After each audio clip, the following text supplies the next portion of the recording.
안녕하세요. 시사포커스의 태산입니다. 최근 우리는 중공 제20기 사중전회의 권력 격변에 계속 주목해왔습니다. 오늘 말씀드릴 내용은 한 신비로운 예언 속에 등장한 인물에 관한 것입니다. 그리고 이 인물은 어쩌면 중공을 종결지을 운명을 가진 진짜 인물일지도 모릅니다. 여러분 아직 기억하고 계신가요? 제20차 당대회와 삼중전회 이후 습근평 시진핑이 권력을 상실했다는 소문이 무성하게 퍼졌던 것을요. 어떤 이들은 그가 연금 상태에 있다고 하고 어떤 이는 권력을 넘겼다고 심지어 내부 통제를 받고 있다는 주장도 있었습니다. 당시에는 이런 소문들의 진위를 두고 갑론을박이 이어졌는데요. 그 와중에 중공 내부에서 더욱 충격적인 폭로가 제기되었습니다. 바로 이미 퇴임한 전 중공 정치국 상무위원 왕양이 습근평을 대신해 중국 공산당 총서기를 맡게 될 수도 있다는 이야기였습니다. 심지어는 왕양이 이미 총서기 권한을 대리 수행하고 있다는 주장까지 제기되었습니다. 이 시점에서 온라인상에서는 28년 전의 놀라운 예언이 다시금 회자되기 시작했습니다. 바로 1997년 중국 구화산의 한 고승이 남겼다는 6글자의 예언입니다. 양년생인 망공, 양띠해에 태어난 자가 공산당을 망하게 한다는 뜻입니다.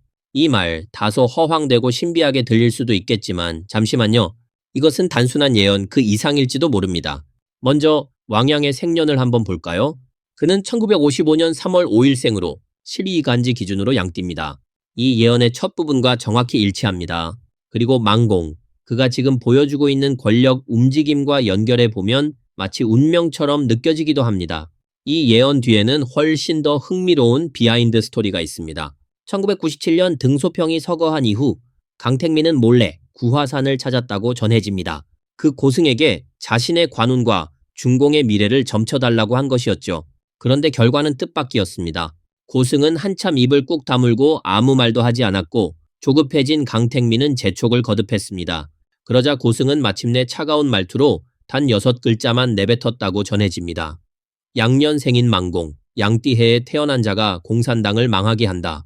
이 말을 들은 강택민은 그 자리에서 기겁을 했고 곧바로 머릿속에 떠오른 인물이 있었습니다. 바로 조자양, 1919년생으로 토양에 해당하는 인물이었죠. 강택민은 북경으로 돌아가자마자 조자양에 대한 연금 조치를 더욱 강화했고 그가 북경 밖으로 한 발자국도 나가지 못하게 막았습니다. 또한 집 주변에는 전기 철조망을 설치하고 무장경찰을 배치했으며 전화도 도청했습니다. 하지만 사람의 계산은 하늘의 뜻을 이기지 못한다는 말처럼 조자양은 당시 이미 고령의 건강도 쇠약해 있었고 결국 2005년에 세상을 떠났습니다. 그제서야 강택민은 의문을 품기 시작했죠. 혹시 양년생은 조자양이 아니라 다른 사람을 의미한 것이었을까? 그는 그렇게 엉뚱한 사람만 경계한 셈이었습니다. 그 무렵 왕양은 조용히 그러나 뚜렷하게 정계에서 두각을 드러내기 시작했습니다. The Epoch Times 6월 7일자 기사에서 저자 원빈은 왕양의 정치 경력과 언행을 분석하며 이렇게 평가했습니다. 왕양은 한 걸음 한 걸음 나아갈 때마다 중공 체제의 레드라인을 밟아가며 전진한 인물이었습니다. 왕양은 이극강처럼 대학 교육을 받은 엘리트 출신이 아니었습니다. 그는 완전히 기층에서부터 시작한 인물입니다. 1979년 문화대혁명이 막 끝난 시기 중공은 체제 세대 교체를 위해 젊은 간부를 대거 등용하기 시작했고 왕양은 마침 그 급행열차에 올라타 빠르게 승진가도를 달리게 되었습니다.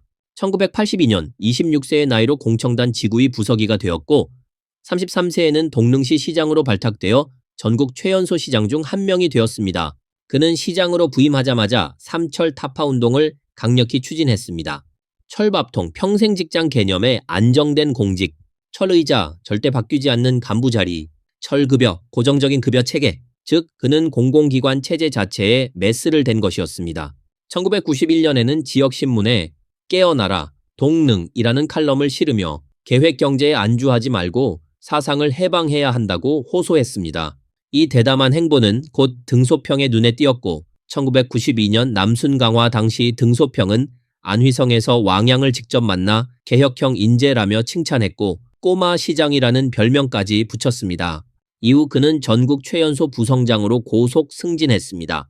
이후 중경이든 광동이든 왕양의 행보는 전통적인 중공 관료 체제와 정반대였습니다. 언론의 헤드라인을 차지하지 않았고 언론을 통제하지 않았으며 시위 진압에 폭력을 사용하지 않았고 우감촌에서는 주민들이 직접 지도자를 선출하도록 허용했습니다. 관료 재산 공개를 추진했고 NGO 규제도 완화했습니다. 그리고 그는 지금도 회자되는 한마디를 남겼습니다. 인민의 행복이 당과 정부의 은혜라는 잘못된 인식을 반드시 깨뜨려야 한다. 이는 중공이 수십 년간 반복해온 선전구호를 정면으로 반박한 것입니다. 좀 더 직설적으로 표현하자면 공산당 없으면 신중국도 없다는 말은 이제 그만. 국민의 행복은 공산당이 베풀어준 게 아니라 국민 스스로 쟁취한 것이다. 이 말은 단 하루 만에 온라인에서 6만 회 이상 공유되며 폭발적인 반응을 얻었습니다. 언론과 여론이 철저히 통제되는 중공체제에서 이 같은 반응은 그의 발언이 얼마나 큰 울림을 주었는지를 방증하는 것입니다. 정리하자면 왕양이라는 인물은 사고방식부터 체제에 도전하는 구조, 기층에서 올라온 성장 배경, 정계 전반에 영향력을 끼치는 언행, 모두 비범한 인물임을 보여줍니다. 저자 원빈의 평가는 매우 적절합니다. 왕양은 겉보기에는 이극강과 같은 개혁파로 보이지만 실제로는 훨씬 더 멀리 나아간 인물입니다. 그는 이극강처럼 조심스럽고 체제에 갇힌 인물이 아니었습니다.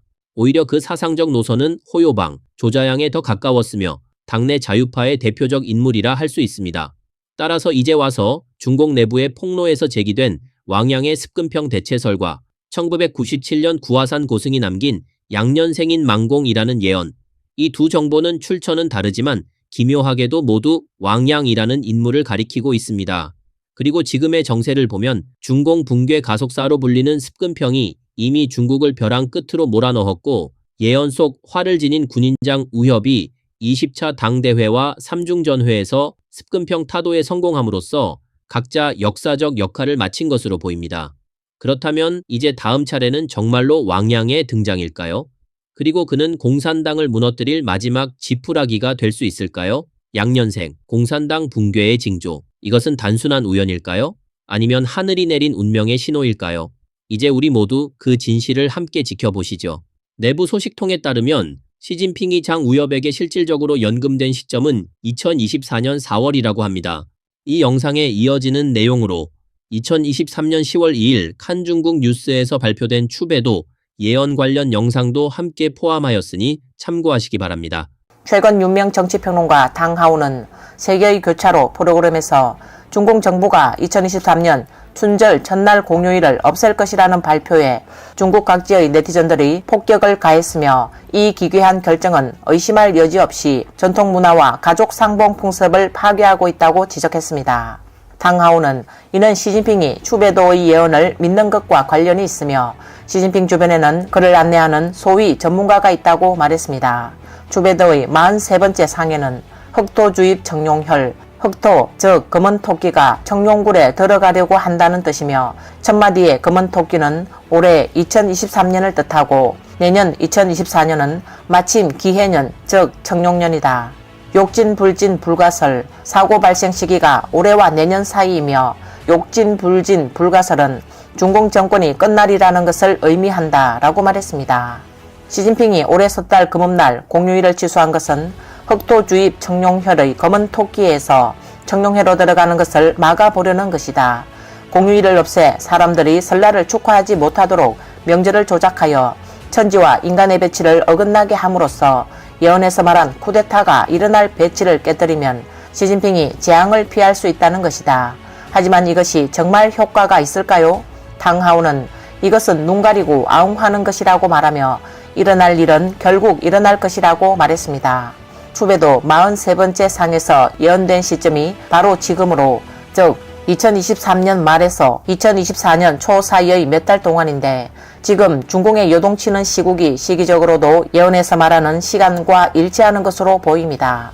총리직에서 물러난 리커창의 갑작스러운 사망은 대중의 불만을 불러일으켰고 중공 당국은 지역 단위의 추모 활동을 엄격히 통제하고 있지만 각지에서 수많은 사람이 꽃을 바치는 등 거리로 나와 다양한 방식으로 리커창을 추모하며 당국에 대한 불만과 분노를 표출했습니다. 중국 독립작가 무롱쉐추는 리커창이 애도할 가치가 있는지와 사람들이 애도를 통해 자기 생각을 표현하는 것은 별개의 문제라며 수천만 명이 그의 죽음을 애도한다는 명목으로 거리에 나온 것은 그가 누구인지가 중요한 것이 아니라 왜 사람들이 거리로 나왔는지가 중요하다라고 주장했습니다. 일부 평론가는 중공이 1949년 창당 이래 독재 폭력과 거짓말로 중국을 통치해 왔으며 3반 5반, 문화대혁명, 육사운동, 파룬궁 박해 등 잔악한 정치운동을 벌여 운동마다 수천, 수십만 명의 목숨을 앗아갔다. 중국 국민 절반 이상이 역사상 중공의 박해를 받아온 지금 중공은 이미 민심을 잃고 공경에 빠졌으며 종말에 이르렀다. 시진핑이 이 사악한 정권을 계속 유지한다면 아마 큰 재앙이 눈앞에 닥칠 것이다 라고 말했습니다. 오늘 영상은 여기까지입니다. 시청해 주셔서 감사합니다.